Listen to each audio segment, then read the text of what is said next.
Hi, I'm John Pluchino. And I'm Diane Dragone. And welcome to JP's Place. We really have a potpourri program today. We have a comedian actor, and we also have a nutritionist, mineralist, and we have a hypnotherapist. And first up is the comedian actor, Michael Malfitano. Welcome to the show, Michael. Thank you, John. Hello, nice Michael. To be here.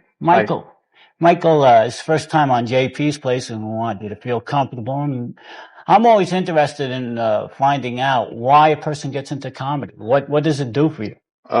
Basically, people have laughed at me my whole life, so I figured I may as well cash in on it. And so, do you have any heroes out there? Any comedians that have? My first hero is a Lone Ranger. After that, there's Lenny Bruce, All right. Richard Pryor, and David Brenner. Some funny heroes. Yeah. They all seem to have a little edge on their comedy, like yours. And could you kind of describe to us you call your comedy radical guerrilla urban comedy, and what does that mean? Actually means absolutely nothing, John. But simply by saying it, it guarantees me funding from the NEA. So. Okay. That radical guerrilla comedy, urban comedy, also comes from your upbringing in Jersey City, though, doesn't it, Michael?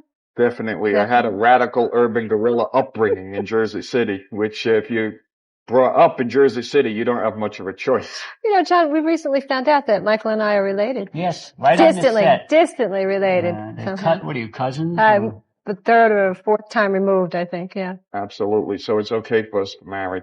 Malfitano.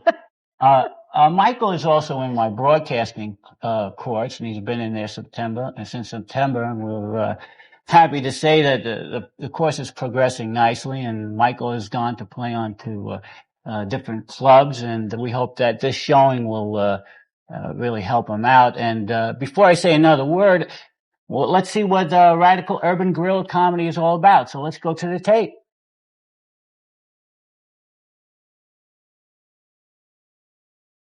Look at this. I'm a new wave comic. Always pays to start out with the A material.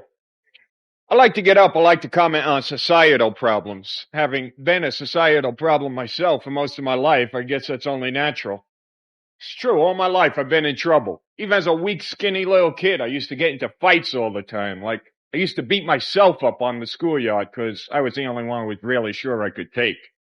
Of course, that all changed when we got new principal and vice principal. We got Mr. Zampella and Mr. Lanzillo. And all the kids were terrified of these guys because with names like Zampella and Lanzillo, we were never quite sure whether they were school administrators or Japanese movie monsters.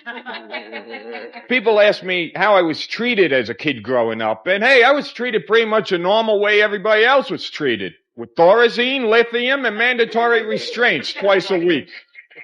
I was a kid my parents kept locked in the basement until the holidays. Then I got to come out so that the relatives wouldn't visit for too long. But, hey, I don't want to give you the wrong impression. I mean, my parents loved me. They even recognized me most of the time. I even got to eat the same food that they ate. Of course, that was 2-3 days later on a TV tray in a separate room. I had to try and break away from my parents at an early age because, well, I just felt they kept trying to smother me. I'm not talking with affection. I mean with a pillow here, okay? Truth be known, my parents abandoned me when I was a year old. I was left to be raised by the wolves in the jungle. Manny and Myrna Wolf, North New Jersey. I grew up. I went out to California. You want to talk about culture shock? I got out to L.A. Everybody's into outdoor sports. I'm still into extortion. Everywhere you look out there, these people are fitness freaks. All you see are runners. On the beaches, you see runners. In the parks, you see runners. On the streets, you see runners. I was a kid in Jersey City. The only runners I ever saw were numbers runners. I'm a city kid. I grew up believing all forest animals were ceramic. They lived on people's front lawns. You know, it's tough to be a calzone in a croissant world, let me tell you. In L.A., it's a bowl of granola, fruits, flakes, and nuts. That's about it. Only town in the country, you're going to find yourself talking to somebody at a bar 1 minute, the next minute you're tied to a portable altar in the back of their BMW. You're being sacrificed to an avocado. But everybody's into the environment out there. I mean, these people are serious. I mean, everywhere you look, all you see is the environment. These people live in the environment out there. But, hey, I don't want to live in a black hole. I guess it's understandable. So I live in Jersey City instead. The mayor of Jersey City was just recently indicted on corruption charges, and that's something don't happen every day. 3-4 times a year maybe, but not every day. Oh, Madon. But hey, who am I to criticize? I mean, I was born a breech baby. Nothing in my life ever came out right. My mother gave birth to me prematurely. First woman in my life in a big hurry to get me out of her system, you know? And I met my ex-wife. I should have known it wasn't going to work. I mean, first time she brought me home to meet her parents, a doctor. She said, Michael, I'd like you to meet my father, the osteopath, and my mother, the naturopath. I said, hi, how you doing? I'm Mikey, the sociopath. It's good to meet you. They were okay, but her uncle Brucey, the homeopath, he made me nervous. Her old man hated my guts. He offered me $20,000 to stay away from his daughter. Told him, toss an extra 10 grand, I'll stay away from your wife and son, too. What do you want? We had nothing in common, except we'd stay up all night. We'd talk about our mutual love and admiration for Rodin. Unfortunately, she talked about the sculpt, I talked about the Japanese movie monster. We wound up getting divorced. My mother was a great comfort to me during that time. She looked at me and she said, Mikey, don't be depressed just because one psychotic girl dumped you. There are thousands more out there. I'm sure you'll find and marry another one real soon.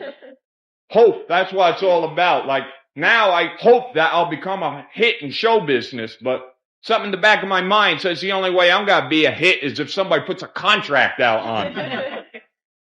Just completed a spiritual quest. I found myself going from Catholicism to Hinduism to Buddhism to masochism, which is basically what's led me into my choice of showbiz as a final career. Hey, thank you all. Good night and God bless.